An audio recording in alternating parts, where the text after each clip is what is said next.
दुनिया से डरते थे तो चुप चुप याद करते थे। जब दुनिया से डरते थे तो चुप चुप याद करते।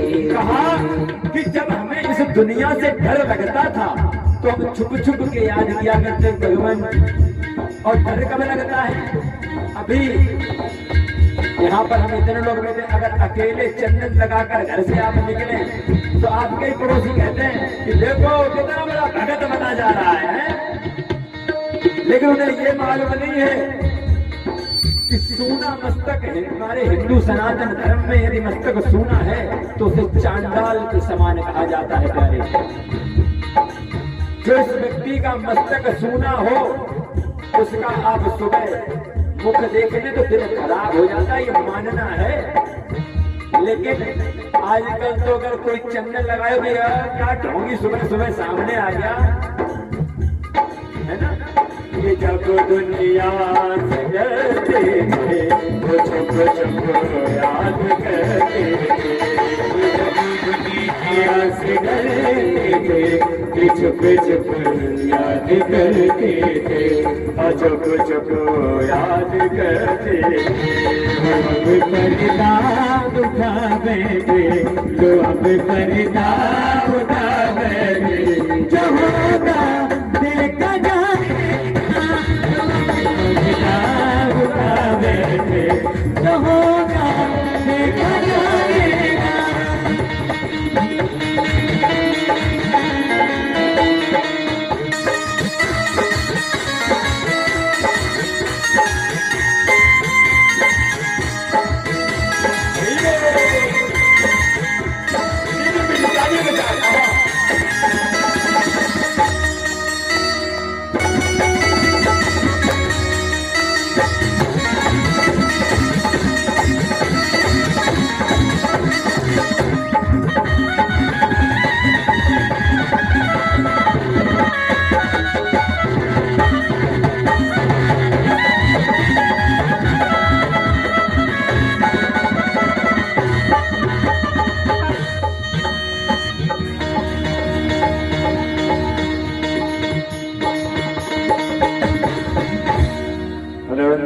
बिहारी लाल की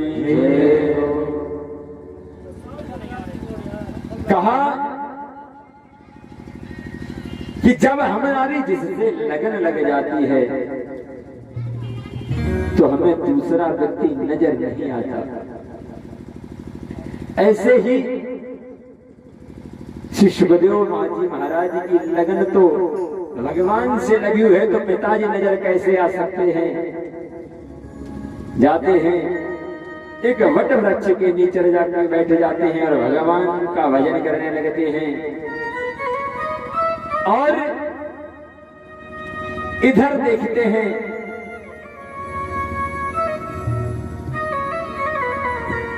एक तीर्थ है नैमिषारण्य, जिसे हम लोग नीमसार के नाम से जानते हैं।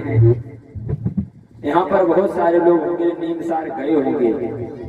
नीमसार कौन कौन गया दादा, कोई गया यहाँ? देखो एक दो हमारे भैया जाते रहते हैं। नैमिषारण्य में जो तीर्थ है सभी तीर्थों का दूल्हा है। सभी तीर्थों का दूल्हा है नैमिषारण्य। वो स्वामी बाबा ने लिखा है तीर्थवर नैमिष विख्याता अति पुनीत साधक सिद्धिदाता। का तीर्थ बर, बर कहते हैं दूल्हे को। तीर्थ बर नैमिष विख्याता, जो नैमिष के नाम से विख्यात है।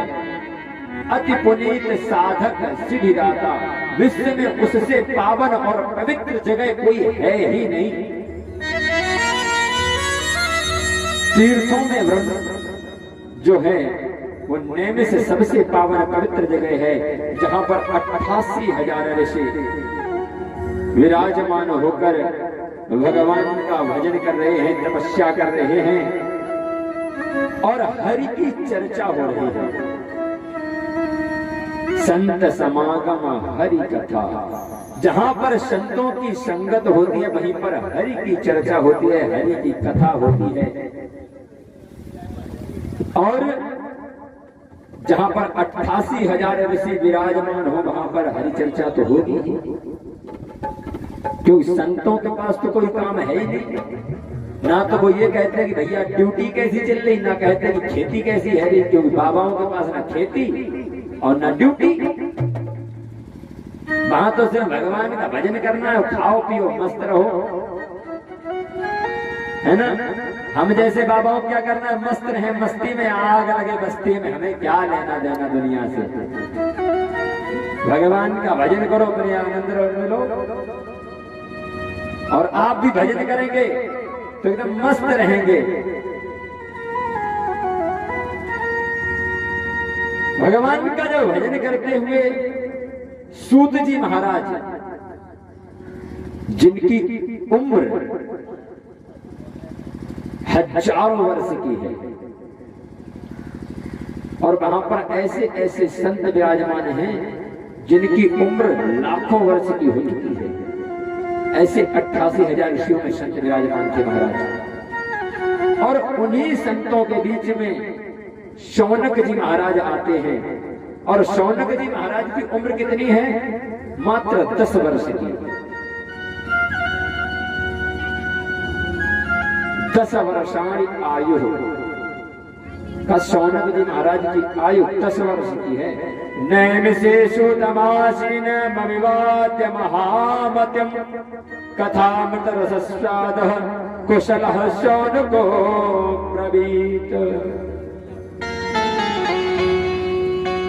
कि नैमिषारण्य क्षेत्र में जब 88,000 ऋषि विराजमान थे तो वहां पर शौनक जी महाराज आते हैं।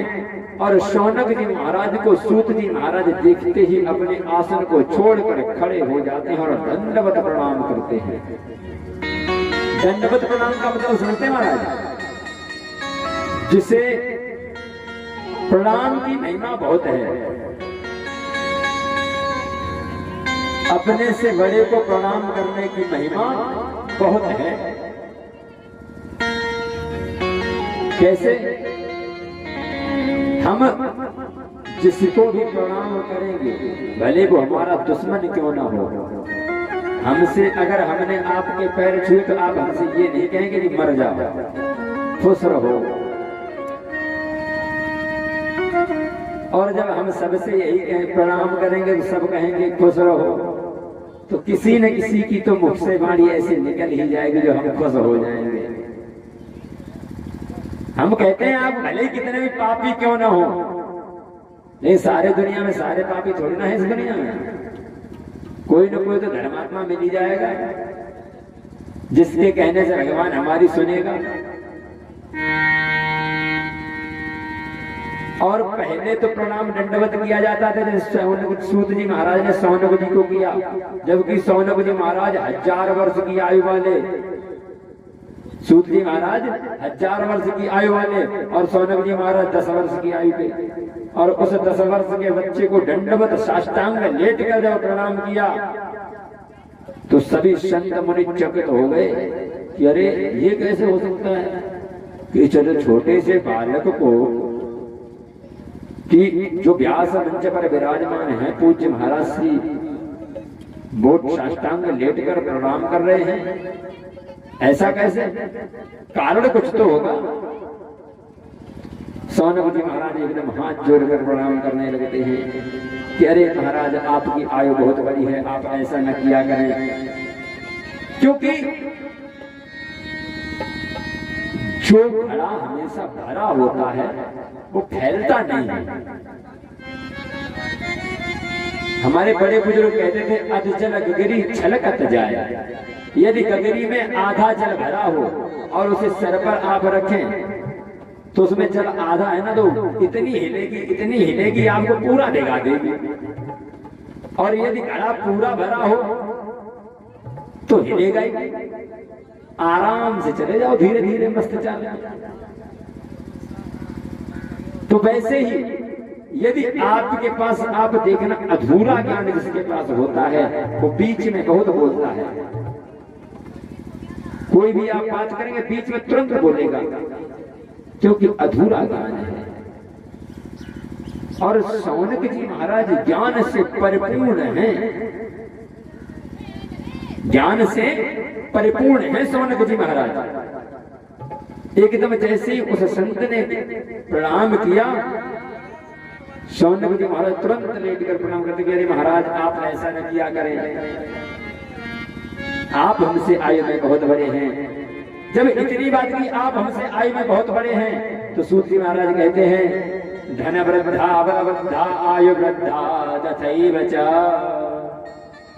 कि कोई धन में बड़ा हो सकता है, कोई धन में बड़ा हो सकता है, और जो धन में बड़ा है वो बड़ा नहीं है, जो बल में बड़ा है वो भी बड़ा नहीं है, जो आयु में बड़ा है वो भी बड़ा नहीं है। तो फिर कि बड़ा कौन है? ते सर्वे ज्ञान वृद्धा किंकिरः शिष्य किंकिरः। कहा जो ज्ञान में बड़ा है बड़ा वही माना जाता है, जिसके आपके पास तो अनेक करोड़ों सूर्यों के समान प्रकाशमान ज्ञान है। अब आप समझो, हमारी इस आकाश से एक सूर्य जो हमें दिखता है, जो सामने निकला हुआ है, उसका प्रकाश इतना है कि गर्मी के इस जेठ के महीने में तो हम उसके प्रकाश में बैठ ही नहीं पा रहे। और जिसके पास करोड़ों सूर्यों के समान प्रकाश हो, ज्ञान हो, वो क्या होगा? कहा कि हे महाराज, हम लोग आयु में बड़े हैं और ज्ञान में आप बड़े हैं, क्योंकि आप किंकिरः शिष्य किंकिरः, आपके गुरु तो भगवान स्वयं भोलेनाथ हैं। अब उसके चेला से कोई बड़ा हो सकता है क्या? जब ऐसे कहा तो कहा कि आप यहां पधारे।